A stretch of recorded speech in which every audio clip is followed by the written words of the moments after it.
Hi all, my name is Erica Plemons and I'm a senior economist with Bright MLS. Inventory in the Mid-Atlantic continues to trend higher than last year.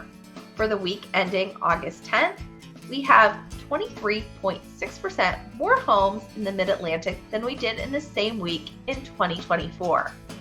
However, despite more supply, that hasn't necessarily led to more transaction activity. For our current week, new purchase contracts are slightly below where they were last year. Along with our weekly statistics, the monthly reports for July 2025 are available. You can access metro or county details, as well as dive into the differences between our home type categories. Head to brightmls.com/research to access both the weekly and monthly data.